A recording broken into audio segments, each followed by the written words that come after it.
बिस्मिल्लाहिर्रहमानिर्रहीम अस्सलामुअलैकुम। Welcome to Faiz Mushtaq YouTube academy's channel. Punjab public service commission ने आज लेक्चरार इंग्लिश मेल और फ़ीमेल का पेपर कंडक्ट किया और अब तक की इतलात के मुताबिक ये जो पेपर था ये काफ़ी टफ़ रहा और इवन के जिन लोगों की अच्छी तैयारी थी उनका भी ये कहना है कि ये पेपर काफ़ी मुश्किल पेपर था, जिससे हमें इस बात का पता चलता है कि ये जो मेरिट है ये काफ़ी लो रहेगा और फ़ीमेल के केसेस में तो ये और भी ज़्यादा लो रहेगा क्योंकि फ़ीमेल की जो सीट्स हैं वो काफ़ी ज़्यादा हैं। बहरहाल अल्लाह ताला आप तमाम लोगों को कामयाबी अता फ़रमाए। आपने अल्लाह पे भरोसा करना है और इंशाल्लाह खैर होगी, बरकत होगी। तो इस पेपर के अंदर जो जनरल नॉलेज का पोर्शन आया है उसमें जो क्वेश्चन हैं उसके जो करेक्ट आंसर्स हैं और जो क्वेश्चंस हैं वो आप लोगों के साथ इसी नीयत से शेयर किए जा रहे हैं कि जिनके अभी पेपर रहते हैं वो इससे कोई आइडिया ले सकें और नेक्स्ट टाइम के लिए भी आप लोगों को एक आइडिया मिल सके। तो स्टार्ट करते हैं वीडियो को। सबसे पहले क्वेश्चन है जी, which country makes fuel by extracting ethanol from the sugarcane. कौन सा ऐसा मुल्क है जो कि शुगर केन से यानी गन्ने से इथानॉल को एक्सट्रैक्ट करके फ्यूल बनाता है? तो ऐसे कंट्री का नाम ब्राज़ील है। ब्राज़ील के अंदर ये काम हो रहा है। उर्दू का सवाल है, किसी शख्स, जगह या चीज़ की खूबी को बयान करना ये क्या कहलाता है? तो ये इसमें सिफ़त कहलाता है। फिर उसके बाद तीसरा क्वेश्चन है, ये भी उर्दू का है, इसमें मुतज़ाद पूछा गया था ज़िया का। तो जो ज़िया का मुतज़ाद होता है इसका दुरुस्त जवाब है सूद। उसके बाद क्वेश्चन नंबर 4 है अ लेटर डे। इसका जो करेक्ट आंसर आना था, अ लेटर डे कहते हैं अ वेरी प्लेजेंट डे या अ वेरी हैप्पी डे को। नेक्स्ट उसके बाद क्वेश्चन नंबर 5 देखें, a word with multiple meanings, ऐसा लफ्ज़ जिसके एक से ज़्यादा मतालिब हों, मानी हों, उसे पोलीसेमी कहते हैं। फिर उसके बाद क्वेश्चन नंबर 6 है, the study of science is called. Study of science को क्या कहते हैं? स्टडी ऑफ साइंस को सीमोलॉजी कहते हैं। Question number 7, Nagorno Karabakh conflict is in between which to countries. Nagorno Karabakh का जो तनाज़ा है ये किन दो ममालिक के दरमियान है? तो इसका दुरुस्त जवाब आर्मीनिया और आज़रबाईजान है।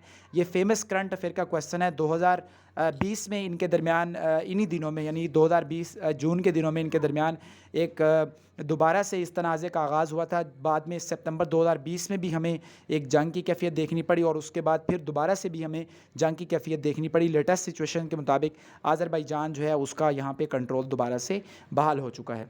उसके बाद क्वेश्चन नंबर 8 देखते हैं, IPPC स्टैंड्स फॉर। IPPCC का एब्रीवेशन पूछा गया था। तो IPPC stands for intergovernmental panel on climate change.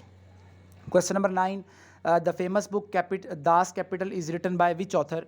Das capital जो फेमस किताब है उसके ऑथर कौन है? तो इसका करेक्ट आंसर कार्ल मार्क्स है। ये बहुत मशहूर सवाल है, अक्सर PPSC अपने पेपर में ये क्वेश्चन देता रहता है। क्वेश्चन नंबर 10 है, the book wedding in flood is written by. एक किताब है वेडिंग इन फ्लड, ये किसने लिखी है? तो इसका जो दुरुस्त जवाब है वो तौफीक रिफ़त है। क्वेश्चन नंबर 11 है, the poem attack on Sialkot is written by. एक पोएम है जी, अटैक ऑन सियालकोट, ये किसने लिखी है? तो इसका जो जो दुरुस्त जवाब है वो जुल्फ़िकार गौस है। क्वेश्चन नंबर 12 है, article about equality before law. Pakistan के कॉन्स्टिट्यूशन के अंदर एक ऐसे आर्टिकल के बारे में बताएं जो कि लॉ कानून के अंदर इक्वलिटी की बात करता है। तो वो आर्टिकल नंबर 25 है। Question number 13, how many major climate zones exist. कितने मेजर क्लाइमेट जोन्स एग्जिस्ट करते हैं? तो इसका जो दुरुस्त जवाब है वो 3 क्लाइमेट जोन्स है। क्वेश्चन नंबर 14 देखें, which river is called father of reverse. Father of reverse किस दरिया को कहते हैं? तो ये रिवर इंडस है। इसके साथ साथ आप लोगों को येलो रिवर, रेड रिवर, इनके मुतल्लिक भी पता होना चाहिए और ये अक्सर भी पेपर में पूछ लिए जाते हैं। इसके साथ साथ लार्जेस्ट रिवर कौन सा है और largest river in terms of water volume कौन सा है, इसको भी आप लोग देखें, ये भी अक्सर पेपर के अंदर आता रहता है। नेक्स्ट क्वेश्चन नंबर 15 है, when first Asian games held. When and where first Asian games held. पहली जो एशियन गेम्स थी ये कहाँ पे मुनक्किद की गई थी? तो इसका जो दुरुस्त जवाब है वो न्यू दिल्ली है, जो तब दिल्ली था और ये 1959 के अंदर इससे ये मुनक्किद हुई थी।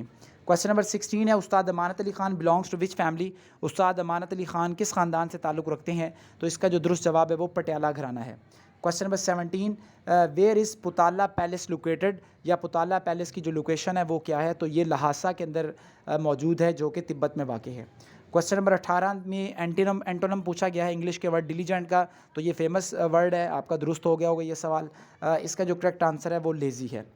क्वेश्चन नंबर 19 मैथमेटिक्स का अलजबरा का क्वेश्चन है, if 3 is subtracted from 3 times of a number x। तो अलजबरा की आपने क्वेश्चन बनानी है 3x - 3, तो जो रिजल्ट आता है वो 21 आता है। तो पहली क्वेश्चन आपकी बनेगी 3x - 3 is equal to 21। What we will get if 8 is added to that number. अब अगर इस नंबर के अंदर 8 को ऐड किया कर दिया जाए तो हमारे पास फाइनल आंसर क्या आता है।